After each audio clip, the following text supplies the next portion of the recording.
Hi everyone, this is Celine from Blue Calla Patterns, and in this video series we're going to be making the Coneflower Cross Body Bag. So I have two made bags here just to go over the different parts and to show you the two interfacing options. So this bag is made using waxed canvas, and actually this is a cotton fabric that's also been waxed with some faux leather or some vinyl, however you prefer to call it. And this bag is just all fabric. There is no cork or vinyl or waxed canvas or anything like that. It's all fabric. And this bag was interfaced with a foam interfacing, so it's a bit more structured and has a little bit more padding. This bag, because I used wax canvas, you don't fuse interfacing to wax canvas. I don't even think it will fuse to it because of the coating on it. And I only interfaced the lining pieces for this bag. I used a fusible woven interfacing, and then I put a fusible fleece interfacing over top of that. So definitely it's a softer structure. In terms of the different parts of the bag, so here is what I prefer to be the front of the bag. I think some prefer to carry it this way. It's whatever you prefer. There is no right or wrong way. So this is the front of the bag, and you have an exterior zipper pocket here, and then your flap closure, if you open it all the way, actually has a hidden pocket inside here. And this pocket is big enough to fit a standard size iPad in an OtterBox case. And then there is the main compartment of the bag, and there you have two open slip pockets and one zippered pocket. Now, before we start making the bag, you'll want to print out your pattern and your pattern pieces, and you'll want to read the entire pattern before you start. I know the video is here to help you, but I always feel it's better to read through the entire pattern before you start, so that you kind of have an idea of what to expect. In terms of pattern pieces, there are some pieces that are cut to measurement, and then others that are cut using pattern pieces. There are three pattern pieces that need to be assembled. So the first one is the body A pattern piece. This pattern piece has two separate pieces, and you'll see there's a dash line with a star symbol, so you need to tape those two pieces together at that dash line. And you'll also notice that all of the cut to measurement pieces are listed at the bottom of this pattern piece, just to make it easier for you. The other piece you need to tape together is your main flap lining B piece. Now this one is a very long piece, and it has three separate pieces that you'll need to tape together. Again, you'll notice that there are some matching symbols at the dash lines. So you just cut your pieces at those dash lines and tape them together. And then the last piece that needs taping is your main flap exterior C piece. This one only has two pieces, and again, you're just taping at the dash line with matching symbols. You don't overlap the symbols, and you can overlap the dash lines. It really won't make a difference because it's so thin. And usually what I do when I'm taping pieces together is I leave a little bit of extra paper along the bottom or the top edge of one of the dash lines, so that I'm overlapping my pattern pieces, and it makes them a little bit more sturdy and they last longer. There are two other pattern pieces. Now, these two pieces are supposed to be cut on the fold. It's the front pocket D piece and the front pocket lining E piece. I'm not a huge fan of cutting on the fold, so if the piece isn't too big, what I do is I trace out one half of the pattern piece, and then I flip it over and I trace out the other half, and then I cut it out of cardstock, and then I just tape the half of my pattern piece along one side, and I did the same for both of these two pieces. Now, because I really like the bag and I intended to make a few, I've already made several of these bags. It's what I use currently as my everyday bag. So what I decided to do for the cut to measurement pieces is to create my own pattern pieces using cardstock again. And I just write the name of the piece that it is and what I need to cut out from each piece. So the pieces that I cut to measurement are, they're for the gusset. There are 3 separate pieces.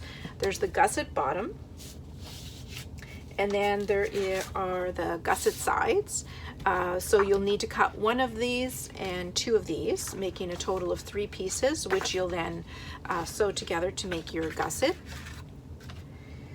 The other pieces, now I'm not going to go through the dimensions for these because they're clearly listed in the pattern as well as your body A pattern piece. So all the dimensions are here. So if, like me, you like the bag and you want to make more than one, I recommend creating your own pattern pieces. If you're only going to make the bag once or twice, then there's really no point, and you can just use a ruler to cut. Another piece that I made is the Peltex bottom piece, which will be glued to the gusset bottom piece. For my interior zipper pocket, I have a zipper pocket facing piece and my zipper pocket lining pieces. And then the last one is for my side connectors. I'll be cutting 2 of those for the exterior gusset. In terms of hardware, this bag does not need a whole lot of hardware, so it's a rather inexpensive bag to make. For your side connectors, you will need a 1.5 inch rectangle ring, 1 for each side connector, so you'll need 2 in total. A 1.5 inch rectangle slide for your adjustable strap. And then for your flap, your main flap, you will need 2 18mm magnetic snaps. So in total you'll have 4 washers and then 4 snap pieces. And then in terms of zippers, you'll need a 9-inch zipper for your exterior pocket. I've used a number 3 dress zipper, which has zipper tape that is 1 inch wide. However, I didn't have anything that matches, so I'm going to be using my zipper tape. It's a metallic nylon coil zipper tape. And when you're using zipper tape instead of a prepared zipper, you're going to want to cut it 2 inches longer. So for my exterior pocket, you need a 9-inch prepared zipper or 11 inches of zipper tape. And because my zipper tape is a number 5, it's a bit wider, it's 1.25 inches wide, I'll just take in a larger seam allowance when I'm sewing together my front zipper pocket. And then for your interior zipper, you're going to need a 7-inch dress zipper. I had a prepared zipper, so this is exactly 7 inches of zipper teeth. Now, instead of taking each pattern piece and explaining to you what needs to be cut, I think it's fairly clear in the instructions and on the pattern pieces what you need to cut. But instead, what I'm going to do is I'm going to go through all the different components of the bag and show you what pieces you need and what pattern piece they should be cut with. So for the front flap of the bag, so this includes, I'm going to grab one of my bags here to show you. So these pieces are to build this entire front flap, including the zipper pocket and the lining. You will need to cut using your main flap lining B piece. You will need to cut 1 lining piece, so this will be the back side of your flap, and 1 matching fusible woven interfacing, and you're going to fuse the woven interfacing to the wrong side of this lining piece. Then using your main flap exterior C piece, you're going to be cutting 3 pieces.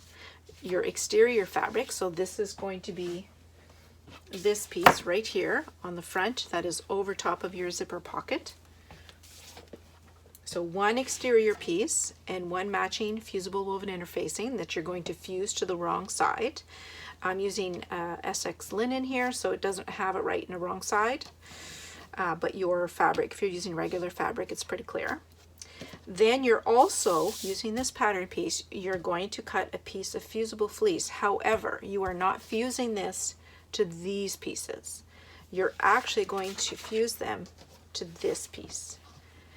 And once your fusible woven is fused on there, you're then going to take your fleece and you're going to fuse it at the very top like this. And this is just to give your flap a bit more structure, and also when you're installing the magnetic snaps, it gives it a bit more, it's a bit more sturdy, so your snaps are less likely to tear out. So I'm going to set these aside. Okay, now to continue the pieces that you need to build the front of your flap, you're going to be using, this is where you're going to be using the 9-inch zipper. And then to build the bottom part of the zipper pocket, you're going to need both of these pieces, your front pocket lining E and your front pocket D. Now you're also using front pocket D to cut your interior slip pocket pieces. I'm going to show you that a little bit later. So using this pattern piece for your front exterior zipper pocket, you need 1 exterior piece. So this is going to be the front of my bag right here. 1 matching fusible woven interfacing, which you fuse to the wrong side. Also using the front pocket D piece, you're going to cut 1 lining piece and a matching fusible woven interfacing, and you're going to fuse that to the wrong side. Then you're going to take your front pocket lining E piece and you're going to cut another lining piece with matching interfacing and fuse that to the wrong side. So that is what you need for the entire front flap and exterior zipper pocket. Now using your body A pattern piece, so you're actually going to cut quite a few pieces using this pattern piece.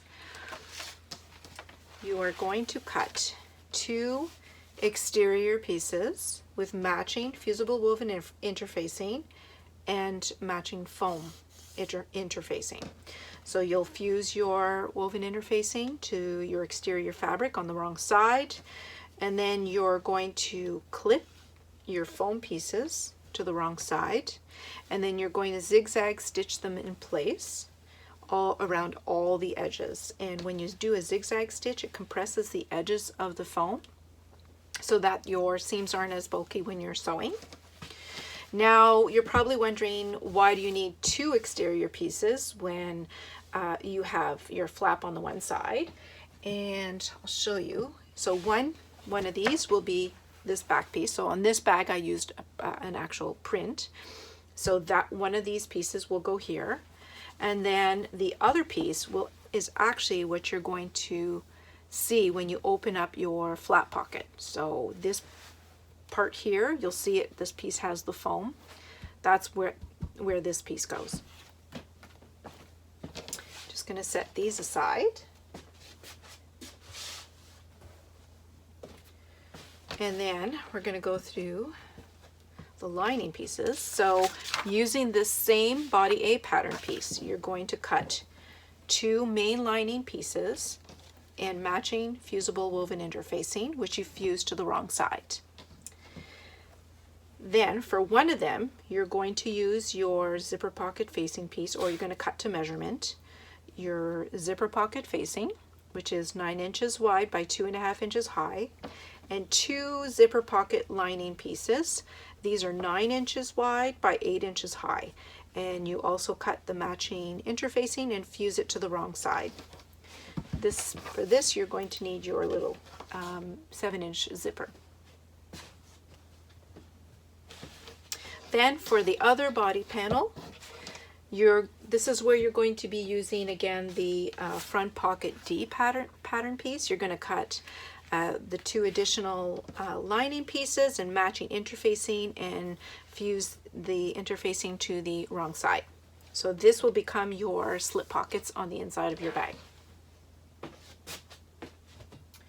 Now the only thing that's remaining are your gussets. So for your exterior gusset, you have a couple of extra pieces to cut. You need to cut your side connector pieces, and these are cut to measurements if you haven't created your own pattern pieces, and they are 3 3/4 inches wide by 9.5 inches. Sorry, no, those are my gusset sides. Your side connectors are 3 inches wide by 11 inches high, and you want them 3 inches wide because once you've sewn them, they're going to become 1.5 inches wide, which is perfect for your rectangle rings. Now I am using foam for the exterior, so I will be cutting foam pieces for these. So now here's my gusset bottom piece. The gusset bottom piece is 3 3/4 inches high by 14 3/4 inches wide. And then on the wrong side, you're going to be gluing. You can use fabric glue or you can use double-sided tape. And you're going to take your gusset bottom piece, your gusset Peltex piece, and that is, your gusset firm interfacing. It's 8 inches wide by 2 3/4 inches high. And you'll want to have it centered in the middle, and you're going to have 1/2 inch of space at the top and the bottom edges here. So you glue it or you tape it in place, and then you can set that aside for a minute. Then you have 2 gusset side pieces. So these are also to match the width here, 3 3/4 of an inch wide by 9.5 inches high, with matching fusible interfacing that is fused to the wrong side. Then for the gusset sides and the gusset bottom, you're going to cut matching foam pieces. And once you have your interfacing fused to these, you're going to do the same as you did for your body A exterior pieces. And you're going to clip these to the wrong side, and then you're going to zigzag stitch them in place. Same thing with the cork.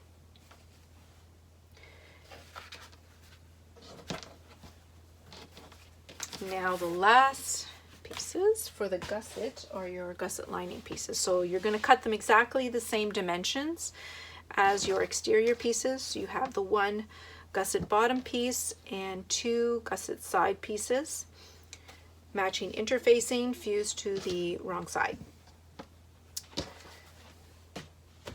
And then your last piece is your adjustable straps. So depending on whether I'm using fabric or I'm using cork or vinyl, I make my adjustable strap slightly different. I want to make a cork strap for this bag, so I'm going to actually use the same method that I showed in my Baronia Bowler video series. I think it's video part 5. But I'm going to make it wider. In that video I do a 1 inch strap, but for this bag I want a 1.5 inch strap. If you're making a fabric strap, you should cut your fabric pieces exactly like shown in the pattern. So in the pattern I'm telling you to cut it a fabric piece that is 6 inches wide by 58 inches long, or whatever length you prefer for an adjustable strap. If you want to make a vinyl or a cork strap like I am doing, I've also made the pieces 58 inches long. However, I cut 2 pieces instead of 1, and they are both 3 inches wide, not 6 inches wide. And what I'll do in the video, I'm going to show you, explain to you briefly how to make it in fabric. However, if you prefer to make it in cork or in vinyl, go ahead and refer to my part 5 Baronia Bowler video, and in that video I show you how to make it using cork or vinyl. Now before we continue with part 2, I'm just going to quickly show you interfacing the gusset bottom, and my cap is stuck on here. I'm going to be using fabric glue, so I'm using Fabri-Tac. If you don't have fabric glue and you have double-sided tape, you can use that instead. So what I actually did to make sure that I placed the Peltex directly at the center is I drew marks at the center of both the gusset bottom piece. So because it's 14 3/4 inches, your center is 7 3/8. So I made a center mark top and bottom. And then I did the same for my Peltex. It's only 8 inches wide, so that was easy. I just made a center mark top and bottom at 4 inches. And then I just center this, making sure I leave 1/2 inch of space at the top and the bottom. And I glue that in place, and then I take my matching foam interfacing, and then I'm just going to clip this on. And then I'm going to take this piece, my 2 body A exterior pieces. They all have their foam interfacing pieces clipped to the wrong side, and my 2 side gusset pieces. I'm going to take those all over to my, I have a smaller machine that I use to do a zigzag stitch, and I'm just going to zigzag stitch all of these in place all the way around. And I've also interfaced all the rest of my pieces. All of them only required fusible woven interfacing, except for this flap lining piece, which also has the fusible fleece fused to the top part. And of course, because I'm using cork for my side connectors, they're not interfaced. If you're using vinyl, the same thing applies. You don't need to interface it unless you've purchased a stretchy and thin vinyl. I always try to avoid that. I always try to buy a thicker vinyl so I can save myself a step and not have to interface it. And then for the next video, all you'll need to get together is your main flap lining piece, and then your exterior flap pieces, all the pieces that you need for the exterior zipper pocket and the exterior flap piece here, as well as